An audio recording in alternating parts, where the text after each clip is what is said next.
lamig. It's been a while.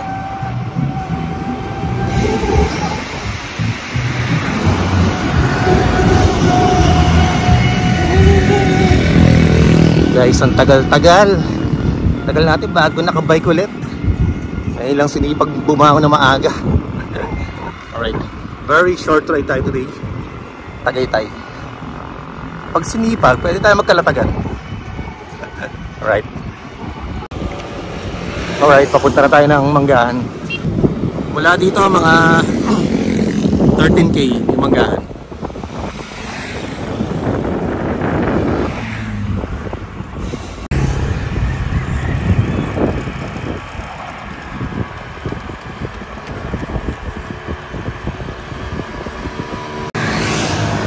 Lapit tayo sa Manggahan, mga 1K to go.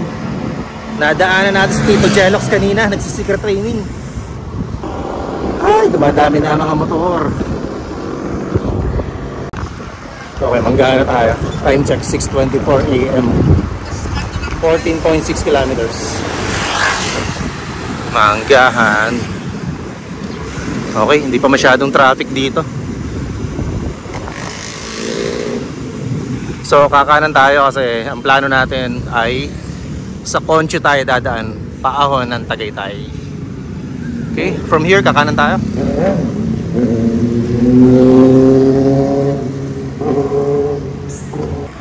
6:36, 19 kilometers. Concho. Ito na. Matagal-tagal tayo hindi nakapag-bike dito. 4% agad.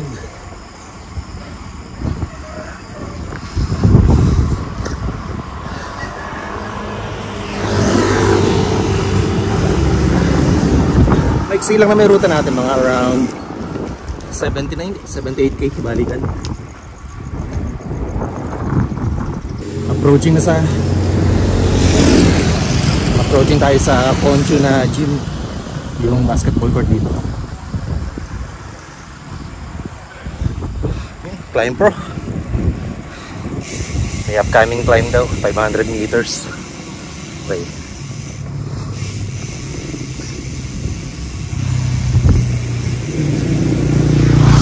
Dito na tayo sa kalye. Okay. Alright. Okay, Ali Ahon. Kagandahan sa Concho, dahil puno. Okay, around 24K na. Siguro mga 16 to go.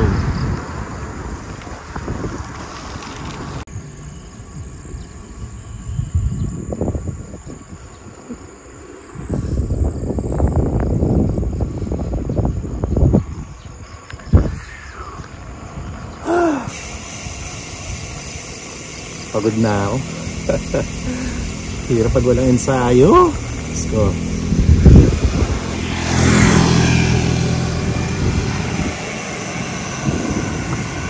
Walang ensayo, tapos puro climb pa yung pinaggagawa natin.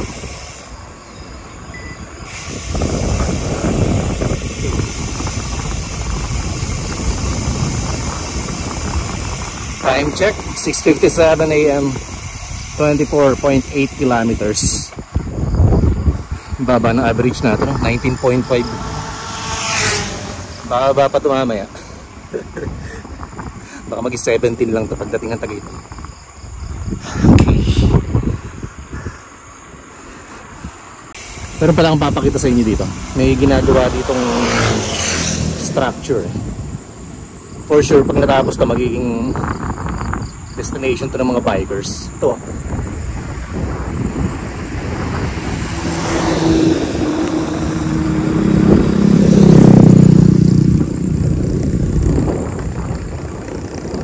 Yan, no?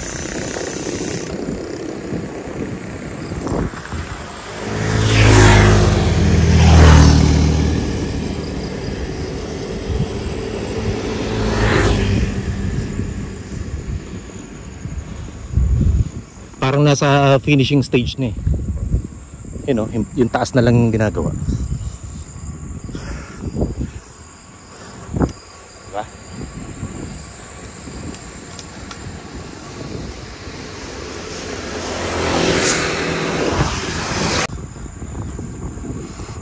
Ito yung isa sa pinaka gusto kong spot dito sa Concho eh.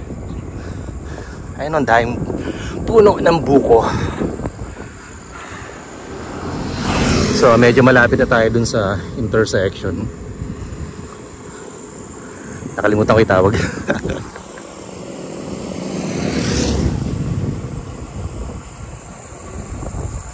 Yung intersection na yung pakaliwa ay papuntang Banay-Banay. Papuntang Kabso yung kanan.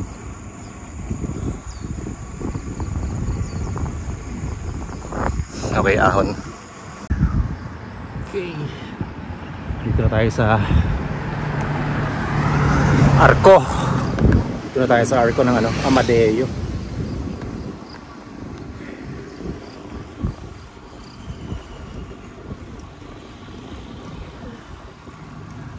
Nice.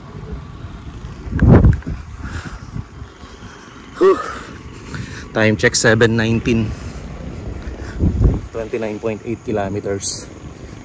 7:19 AM. Umiinit na.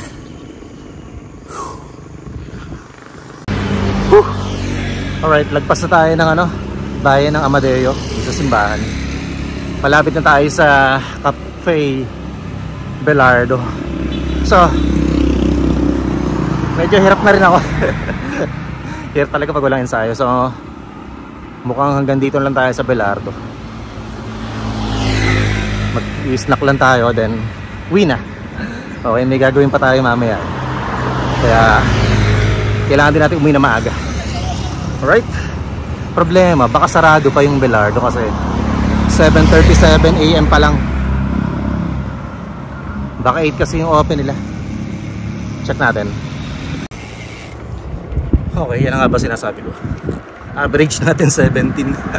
Ang baba! Right, ito na yung Cafe Belardo. Open na. Pwede na tayo magkape. Alright. So, walang masyadong tao. Tambay na lang muna tayo dito.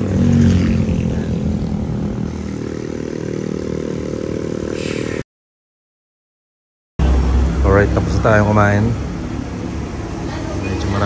Medyo marami ng bikers today.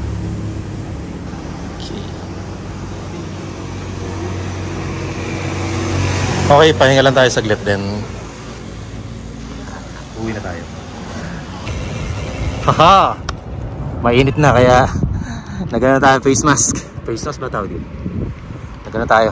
Neck gaiter. Ayaw umitim! Okay, pauwi na tayo. Mga 10k na lang. 9:24 AM, 53.7 kilometers. So obviously hindi na tayo dumiretso ng Tagaytay. Hindi na kaya. Tsaka na lang tayo pumunta ron pag marami-rami na tayong practice. Okay. Alright. Lapit na tayo sa bahay. Sa 9:49 AM, 63.5 kilometers. Nakakapanibago pag matagal hindi nagbike. Pero sanay pa naman ako magbalance eh. Kaya lang nakakapanibago yung tipong wait lang, may humps. Parang kunwari may kasunod akong mga nakamotor. Parang feeling ko babanggain ako lagi. So medyo naninibago pa ako. Medyo nabawasan ng konti yung confidence sa karsada. Okay, unti-unti ito try nating makabalik. Ganyan din yung sabi ko dati. Kaya lang every time na nakakabalik ako sa pagbabike, parang nagkakaroon ng aberya lagi. Last time nung nagkasunod-sunod yung pagbabike ko, nagkasakit ako. Okay. Sige, next time ulit. Hopefully makapag-upload tayo next time ng mahaba-habang vlog. Thanks for watching. Bye-bye.